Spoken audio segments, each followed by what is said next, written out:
All right. So I got live on both spots here, which is weird because it shows one thing here and another thing here. So I don't know. But I want to take you in there and just show you my new sifter and some of my new stuff.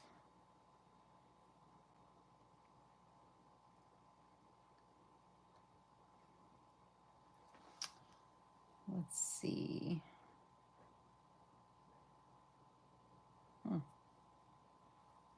Boy, this YouTube has updated all the settings here. I could definitely do different things. Hi. So I'm going to take you in there and we're going to go look at some of the worms and things. So I'm going to close this one out. And I'm going to stay here so I could take you with me. There. I hope you can hear me.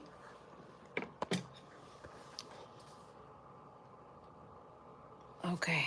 All right. So let's go in here.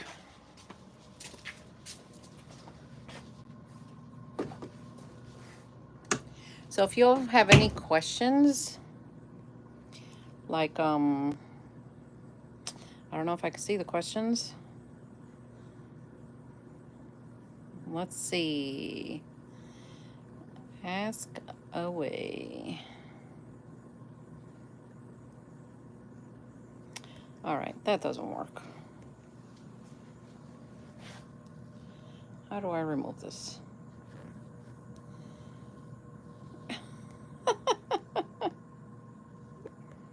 I don't know.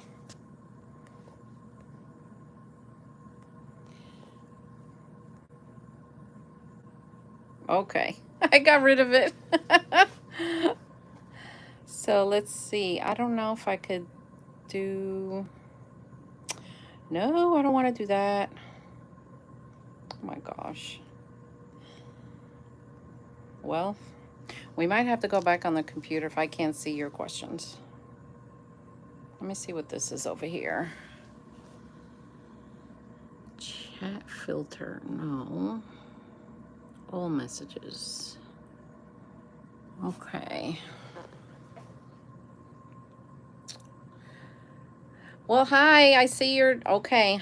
Hi, Sean. I see your messages now. Okay. How are you all? I am here in the wormery, the usual place. You guys see me. And I want to show you my new sifter, and let's just talk a little bit. If you have any questions, let me know. I haven't gone live in a little while. So I've been getting questions about the mesh that I've been using with this thing.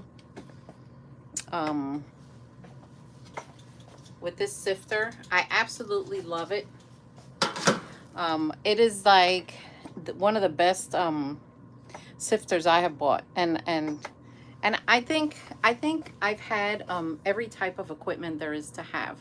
But this one is definitely one that I really like. They did not send it to me for free. I actually bought this one.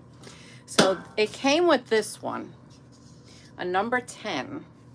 And as you can see, I'm going to put my hand on it so you can see the little holes. But I bought this one, which is a 12. And you can see the little holes. So I got a question earlier today. This one is definitely smaller than this one. Now the 12 is smaller than the 10, but the 10 still catches cocoons.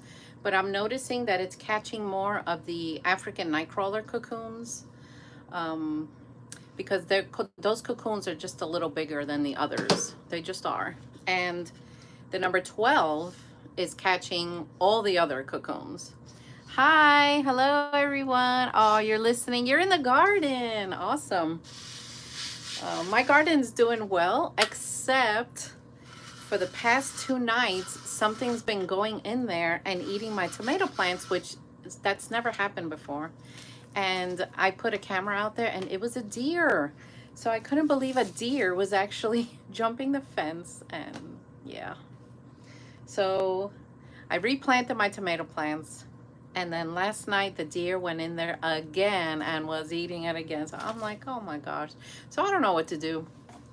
I mean, the tomato plant is still in the ground. It's still planted. And I'm thinking maybe I should just leave it. Maybe they'll grow again. And when we want fresh tomatoes this summer, I'm sure my neighbors will have some, or I'll go to the farmer's market. But that's just a battle that I don't feel like dealing with. And hopefully he got his fill and he'll go away. So, so I have some corn here, and I want to give some to the African night crawlers, and I want to give some to the woodstock bin. So basically that's what I'm doing. And yeah, this machine, I love it. I saw another worm farmer on TikTok. His name is Connor, and he was using this. And of course, you know, I got intrigued. I started asking him, like, hey, what is that? Where'd you get it? It's actually like a flour sifter for flour. And I'm like, he's like, this works perfect for casting. So I had to get one. I got it on Amazon. I think he bought his like at the website or something. But anyway, here we are at the woodstock bin. Let me get some gloves, being that I'm touching the phone, I'm touching my computer, I'm just doing everything. Welcome if you're new here. I'm the Garden and Worm Lady. And I've been raising worms for 23 years now. It's a long time. But they're doing well.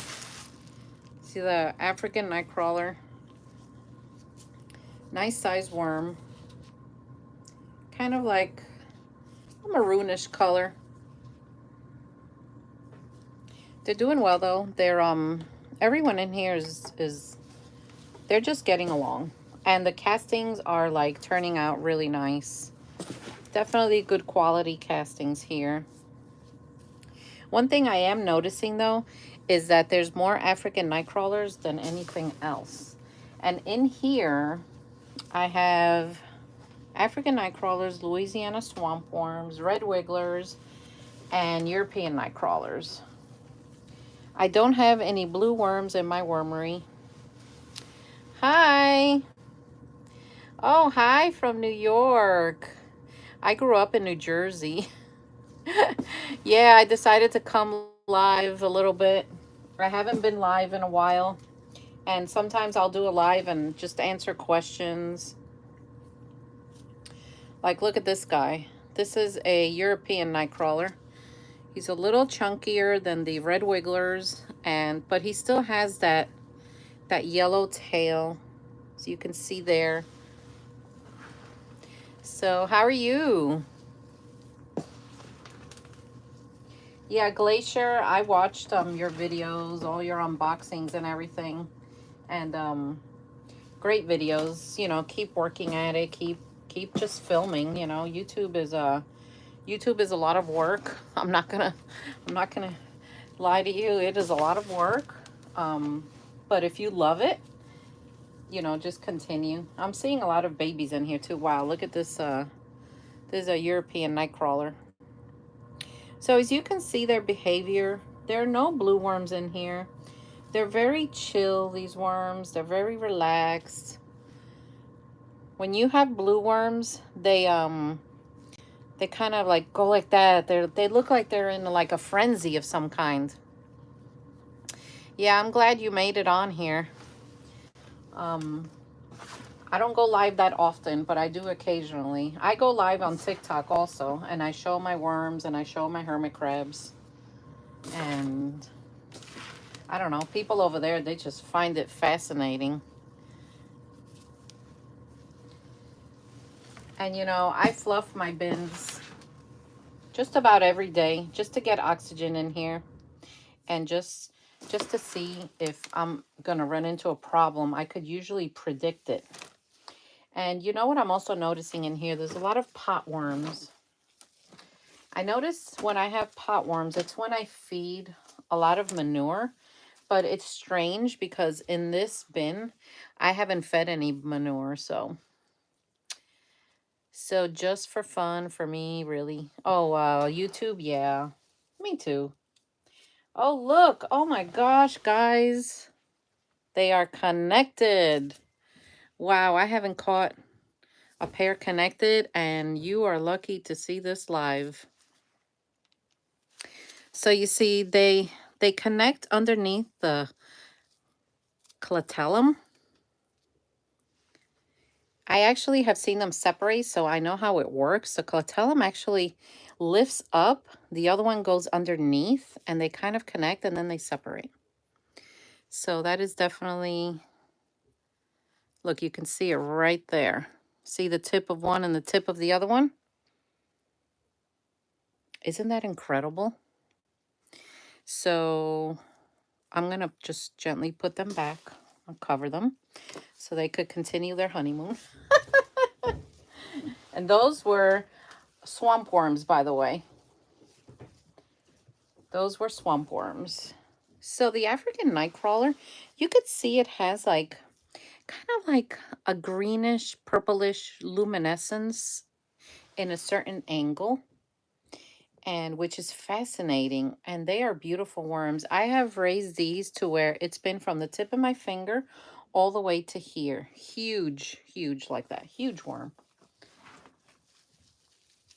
But they're doing great. They really are. And the woodstock bin, which is this one, you know, sometimes at the end of the summer, I'll sell it off because I've had challenges just keeping them thriving like through the winter, because it gets really cold here, and we have winters that sometimes we have ice storms, and you know, the heater it struggles to heat everything down here, and I'm like, the African night crawlers they're not gonna like it. So like 2 years ago, I lost about half of my African night crawlers. So yeah, I'm gonna show you the red wigglers right now. Their bin is it's very full of castings, and it's time for me to start sifting them out. So how about I take you over there right now? So let's go. Now, I don't have this bin on a table because, you know, I don't have a lot of room in here. So I keep them here. And this is another thing I wanted to show you all. See, this is leaf litter that the worms love to eat. But guys, please don't take leaf litter from the ground and just put it in your bin, okay? Don't. Because I did that by mistake one time, and I ended up with a million little snails with the little shells on them. They were adorable, but I had to throw out my entire bin because I couldn't control the snails. So don't do that. There's a way to prepare your leaves, and I'll do a video on that so that you can safely feed them to your worms. So yeah, Louisiana swamp worms, they go nuts for the carbon. They're just my favorite worm. Their behavior is, they're just ideal. They're ideal. They do what they have to do. They eat what they have to eat. They don't give me any problems. There's no running away. There's, if it rains, who cares? Like, they don't care. So I'll just use my hand. So this is where I have my red wigglers. And they are down here. So here are some of them. See, they're little. But you notice their behavior? Look at them. See how calm they are? When you have blue worms, the blue worms look like they've had 10 cups of coffee. They're like trying to escape. Their heads elongate and they try to leave, and they get a little crazy. These guys are just calm. They're very calm. And you know, it took me years to accomplish my bins without any blue worms in them. Blue worms are great for composting. If you don't care about what type of worm you got, hey, go for it. There are places online that say that they have pure red wigglers, and they don't, and you'll get blue worms, and then it'll be all right. But I personally don't like them because I just don't like the way they behave. To me, they're like the problem child, you know? And it took me years to accomplish not having them here because I identified them, and then I had to just pick them out one by one, and start from scratch. It was a hot mess. It took me about 2.5 years.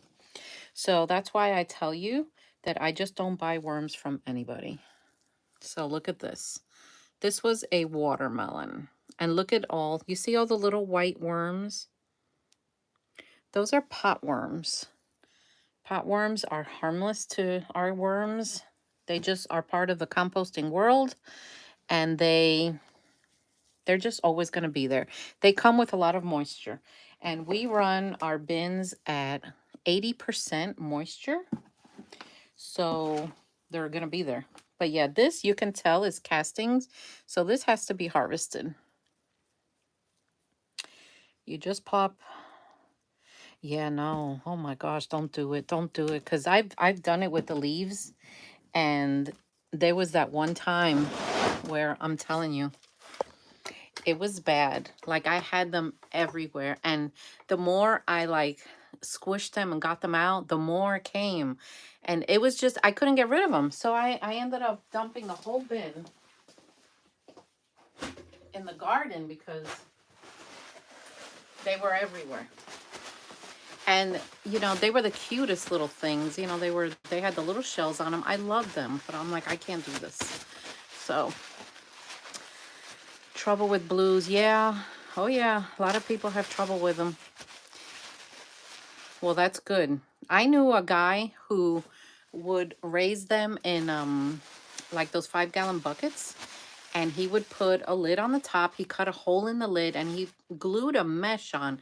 And even with the mesh, he would send me pictures and videos of them squeezing out of the edges. He's like, look, I just can't keep them contained. I'm like, that's why I don't want them. No, thank you. Keep your blue worms. I don't want them. They are a pain in the butt. So you're lucky that they don't escape. You know, they sense moisture, water, rain. Can you imagine having a bin of blue worms like next to a river or something? Oh, it'd be over. They'd be everywhere. They'd be everywhere. Decline. I've gotten them bad. Oh, down to 50. Yeah. Well, they're, you know, European night crawlers can be a little bit of a challenge to raise. They are definitely not a beginner worm. They're not. But I will tell you a trick. The biggest European night crawlers I have ever raised was when I mixed their bedding with peat moss, a little bit of azomite minerals, and straw. I don't know why, when that straw, like clean straw, not the straw you get from the field or the garden, you know, section that they have it outside. I get the straw that comes in bags, like for rabbits and indoor pets.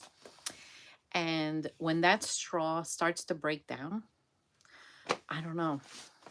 They have thrived. I have videos on that. If you look up my name, the Garden and Worm Lady, European night crawlers, or bedding in straw or something, I'm sure you'll find it. Biggest Euros I have raised.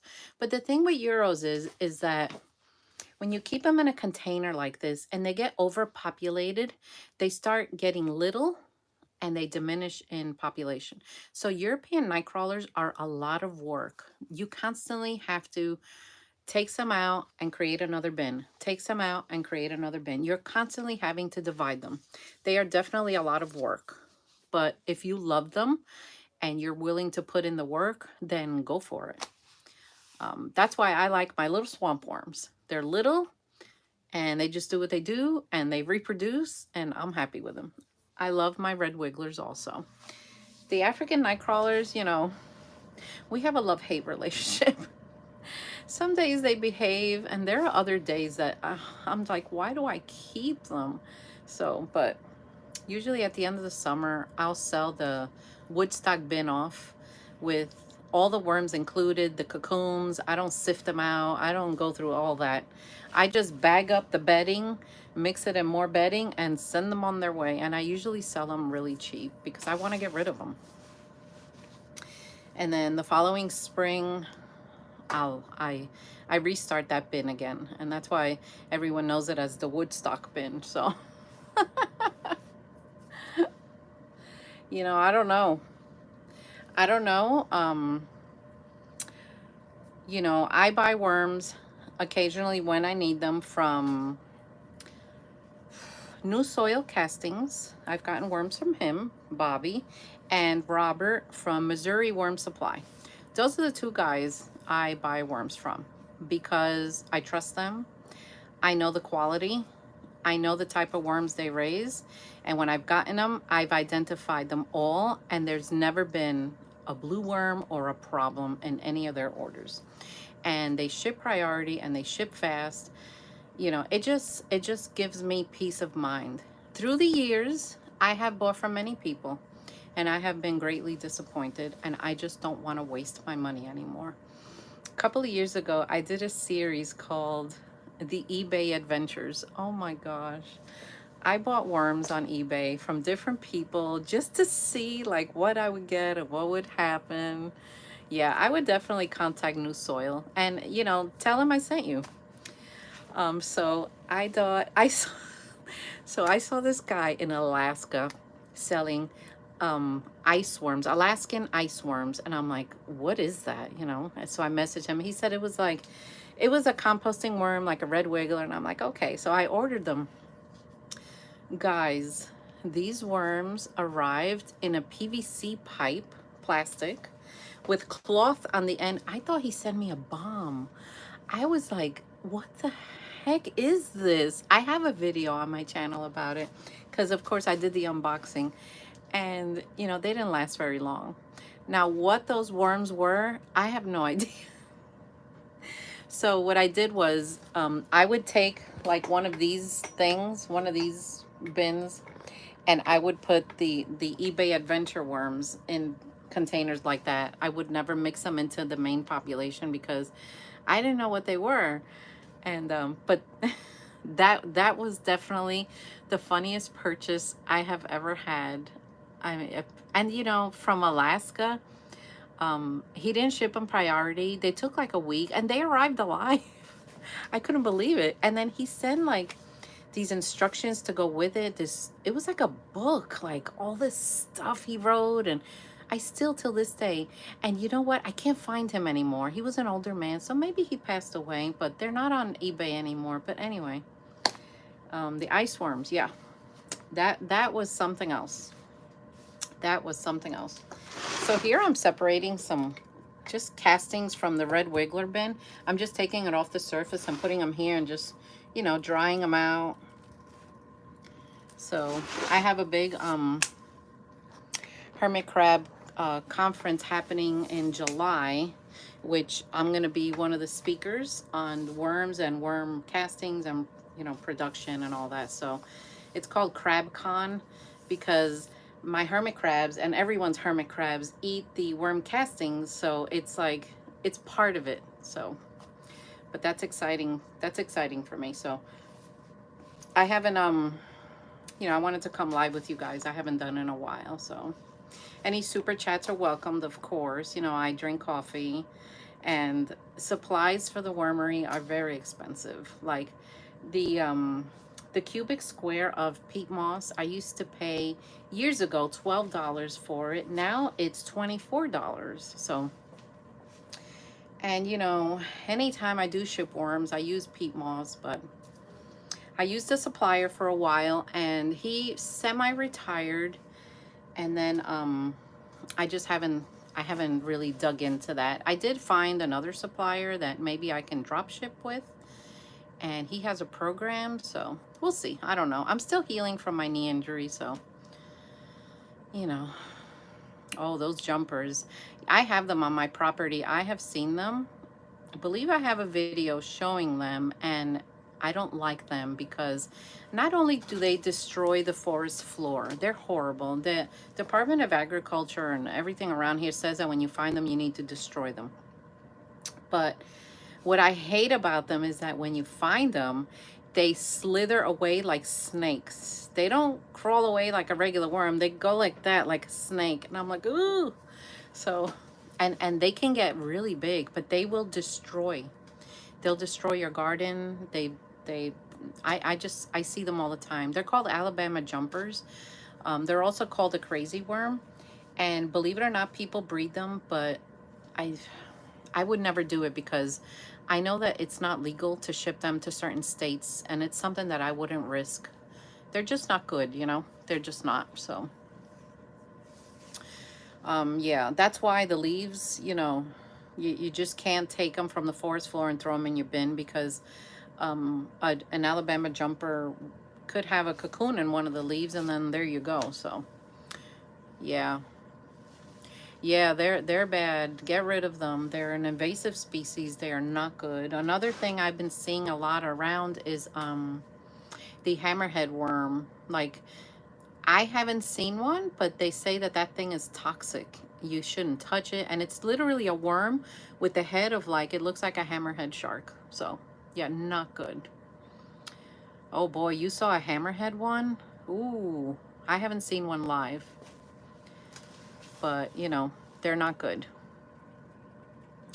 Yeah, the Asian jumper worm is the crazy worm, but the hammerhead one is something totally different. It has the shape of like a hammerhead shark, and they're, yeah, I haven't seen one, but they say that their skin has something that's toxic, so never touch one. If you see something that looks like a hammerhead shark out there, don't touch it, guys. Just don't touch it. Don't touch it. We're not touching it. So you guys have any other questions? Let's see. I think I'm going to take you back to the computer so I can sit down over there. Oh yeah, the Asian jumping worm. I can usually identify them from their behavior, you know. They're just not a good thing, and then they slither away, and that, I hate that. That's the part that just grosses me out. The slithering away is like, ooh. I don't